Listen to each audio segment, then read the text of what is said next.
께서 세우시고 인도하셔서 메시지교회 또 창립주일을 맞이하게 됐습니다. 하나님께 모든 영광이 돌리고 또 함께 지체로 이곳까지 오게 된 여러분들을 축복하고 또 사랑합니다.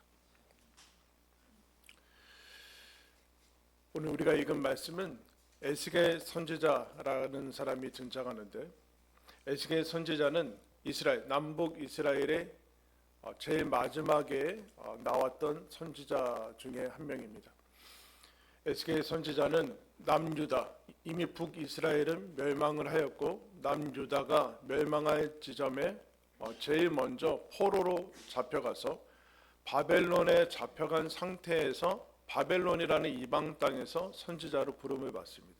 그래서 고국에는 이미 남유다에는 예레미야라는 선지자가 있었는데, 바벨론에서 에스겔은 남유다가 망하는 것을 보면서 하나님의 말씀을 선포하고 그 이후에 포로기로 들어간 상태에서 말씀을 전하고 있었습니다. 오늘 우리가 읽은 말씀은 이미 멸망을 한 다음에 포로 생활이 시작되고 언제 이것이 끝날지, 하나님께서 70년이 지나면 포로에서 귀환될 것이라는 약속을 주셨지만 이스라엘은 믿지 아니하고 있었고, 그 상태에서 에스겔을 통해서 주신 말씀입니다. 하나님이 에스겔에게 환상 중에 에스겔을 성령으로 충만하게 하셔서 하나의 환상을 보여주시는데, 한 골짜기에 갔더니 뼈가 여러분 가득합니다. 이러면 사람을 뼈채로 놔두는 것은 없죠. 분명 대단히 큰 비극이 있었다는 것이라서 사람들의 유고를 차마 수습할 수 없을 정도의 비극이었다라는 것을 얘기를 합니다. 뼈가 거기 안에 있었다는 것은 사람이 이미 부패한 후 모든 것이 다 사라지고 아주 오랜 시간이 지난 것을 의미하고 있습니다. 그래서 이것을 이스라엘 백성은 무엇이라고 표현했는가? 11절에 이렇게 얘기합니다. 우리가 뼈가 말랐다, 이렇게 표현해요.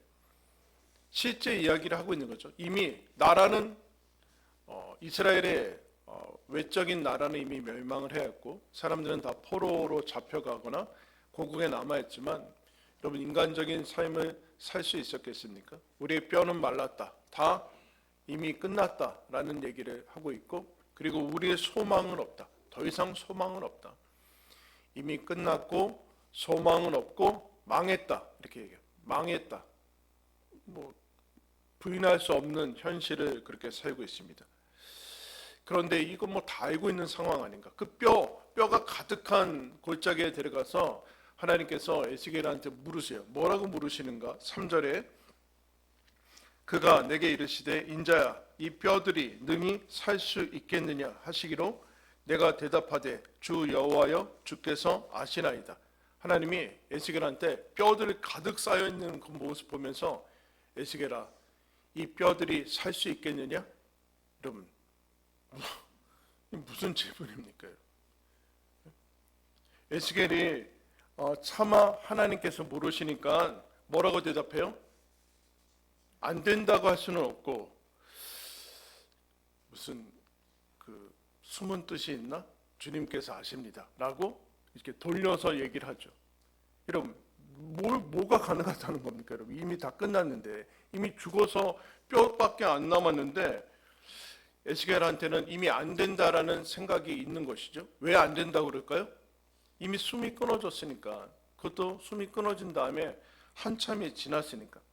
즉 살아날 수 있겠느냐라는 것은 숨이 붙어 있을 때의 이야기지, 즉 가능성이 있을 때의 이야기지, 이미 모든 가능성이 끊어진 상태에서는 이 의미 자체가 무의미하지 않습니까? 에스겔의 마음속에는 이미 가능성은 없는데, 이미 다 끝났고 이미 다 지나간 일인데 라는 생각을 하고 있습니다. 무슨 생각인가? 하나님도 인간의 가능성과 인간의 조건 위에서 일한다는 생각이 아직도 에스겔한테도 있는 겁니다. 하나님이 일을 하시고 역사하시는데 인간의 조건이 밑받침되어야 되고 살아있을 때만 가능하다라는 생각이 있는데, 하나님께서 물으십니다.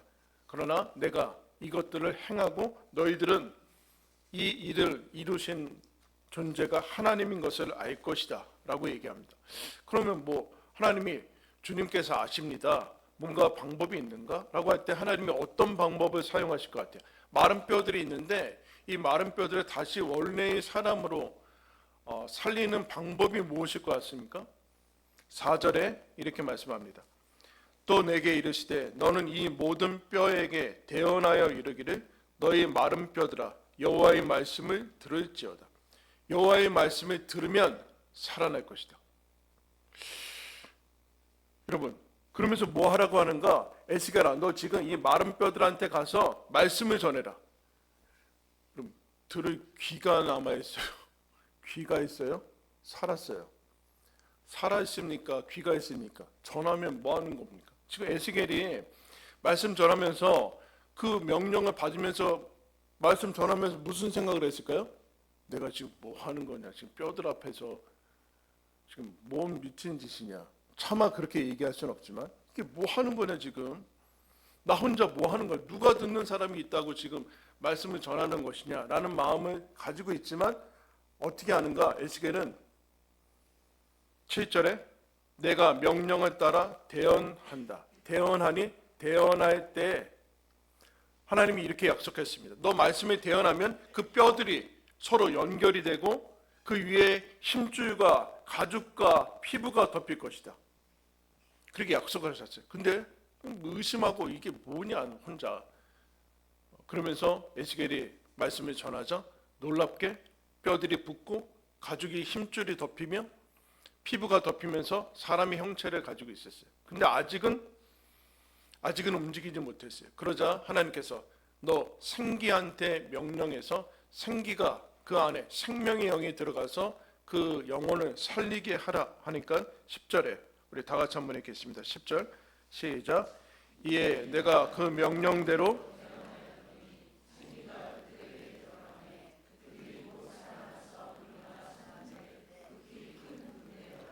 하나님이 명령대로 말씀을 전하니까 이 뼈들이 어떻게 됐습니까? 살아났을 뿐만 아니라 하나님이 군대가 되었다라고 얘기하고 있습니다.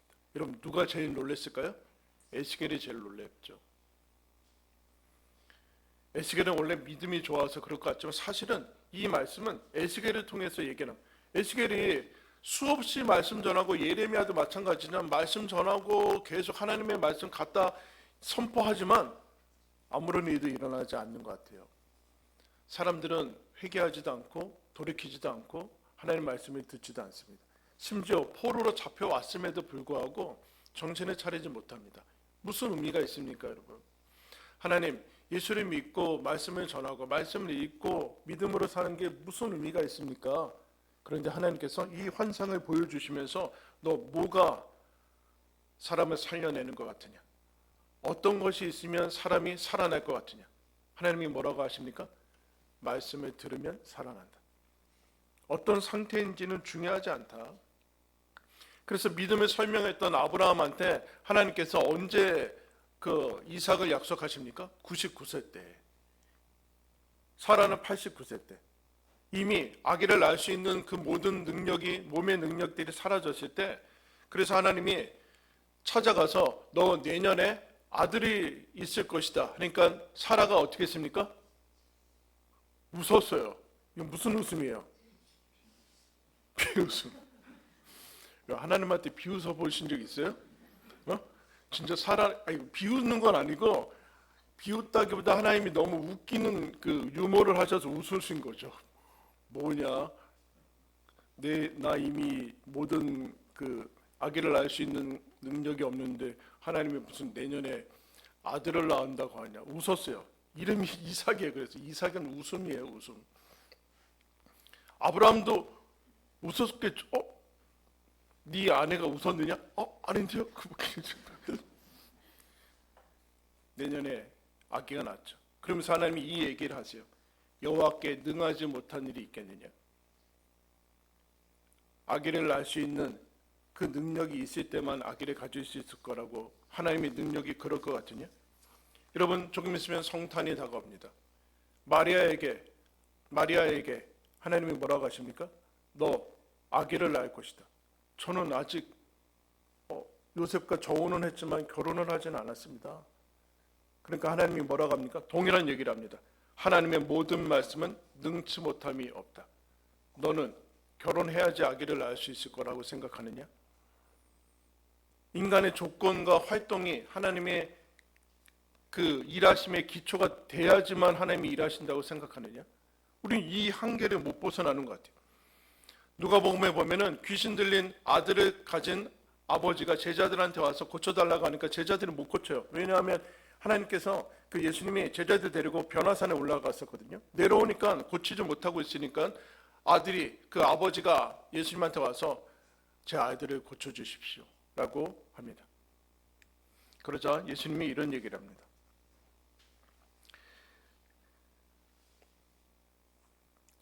할 수 있거든이 무슨 말이냐? 믿는 자에게 능치 못함이 없으리라. 그렇게 얘기했어요. 예수님이. 어릴 적부터 귀신 들렸는데 제자들도 고치지 못합니다. 그러자 예수님이 능치 못함이 없다. 할 수 있거든 문 좀 해주십시오. 이렇게 얘기했거든요. 그러면서 어떻게 귀신을 쫓아내는가? 말 못하고 못 듣는 귀신아, 말 못하고 못 듣는 귀신아, 이 아이에게서 나가라 하니까 나갔습니다. 그럼 소통이 안 되는 거죠. 듣지 못하고 말하지 못하라고.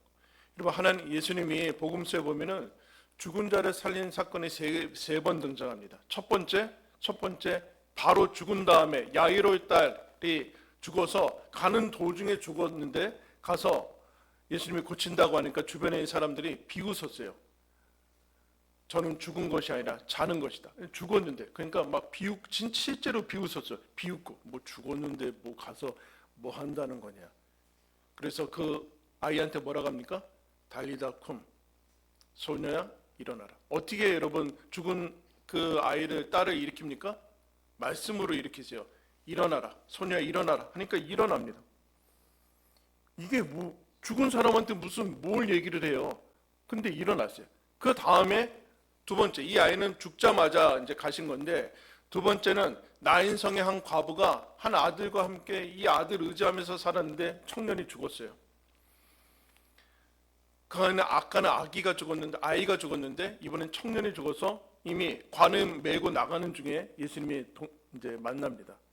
그래서 예수님이 그 관에다 손을 대시고 이렇게 얘기합니다. 청년아, 내가 내게 말하노니 일어나라. 그러니까 이 죽은 청년이 일어나서 그 불쌍한 어머니한테 여러분 돌려줍니다. 예수님이 어떻게 죽은 자를 살립니까? 청년아, 내가 너에게 말하노니 일어나라. 우리 청년들 일어나라. 안 일어나네. 죽어서 관에 이제 실어서 가는데 예수님이 말하니까 죽은 청년이 일어납니다. 세 번째, 더 놀라운, 나사로는 이미 죽은 지 나흘이나 돼서 무덤에 묻었습니다. 썩어가기 시작했습니다. 냄새나기 시작했습니다. 부패가 시작이 됐어요. 예수님이 가시자마자 무덤 돌을 옮겨놔라. 주님, 벌써 썩기 시작했습니다. 괜찮다, 열어놔라. 그러면서 예수님이 어떻게 합니까? 그 무덤 앞에 서서 이미 부패가 시작된 나사로한테 나사로야 나와라. 그러니까 걸어 나왔어요, 여러분. 할렐루야. 여러분, 무엇이 여러분의 삶을 절망케 합니까? 낙심하게 합니까? 어떤 것이 이미 끝났다라고 생각을 하고 있습니까? 주님께서 죽은 자를 살리는데 아무런 조건이 필요하지 않습니다. 뭐로 하십니까? 말씀으로 합니다. 말씀으로 누구든지 살려낼 수 있다. 하나님의 말씀은 곧 창조고 재창조고 회복이고 구원이고 기적이고 역사고 그럼 그대로 이루어지는 성취입니다. 하나님의 말씀은 인간의 말과는 다릅니다. 그러므로 이 말씀을 듣고 에스겔한테 하나님이 설명을 했죠. 이것은 이스라엘 족속이다. 내가 이스라엘 족속, 마른 뼈와 같은 이스라엘 족속한테 말씀을 전하고 이 포로 생활, 무덤과 같은 포로 생활에서 나오게 하고 고국으로 돌아가게 할 것이다. 그리고 내가 이것을 이룰 것이다 라고 하나님이 말씀합니다. 여러분, 하나님이 일하심은 인간의 가능성이 있지 않습니다. 확률에 있지 않습니다. 어디에 있습니까? 한번 따라 했습니다. 하나님의 메시지에 있다. 여러분, 그게 하나님께서 우리에게 하시고자 하는 말씀입니다. 하나님의 말씀을 하시면 우리는 들으면 구원이 일어날 것이고 역사가 일어날 것입니다. 어떤 상황이든 상관없습니다. 어떤 사람이건, 여러분 죽은 자를 예수를 믿는다는 것은 죽었던 자가 살아난 겁니다. 지식이 있고 똑똑하고 믿음이 있고 회개가 있는 사람이 아니라 죽었던 사람이 살아나는 겁니다. 죽은 사람이 어떻게 듣습니까? 하나님의 전적인 은혜로 살아납니다. 그러므로 누구든지 예수 그리스도가 부르시면 하나님의 사람이 될 수 있습니다. 지금 우리가 혹 저와 여러분 스스로를 바라보면서 우리 주변을 바라보면서 저 사람이 될까? 예수님을 믿을 수 있을까? 라는 생각이 드는 사람일지라도 하나님이 부르시면 우리보다 더 잘 믿을 수 있습니다. 당시에 예수님이 부르신 사람들은 다 무식하고 무명한 제자 어부 세례들이었습니다. 아무도 그들을 주목하지 않았습니다. 그래서 혹자는 이렇게 얘기합니다. 예수님이 죽었던 날, 여러분 로마의 그 전성기를 여러분 뭐라고 그래요? 로마 팍스나라고 하죠. 로마 팍스나.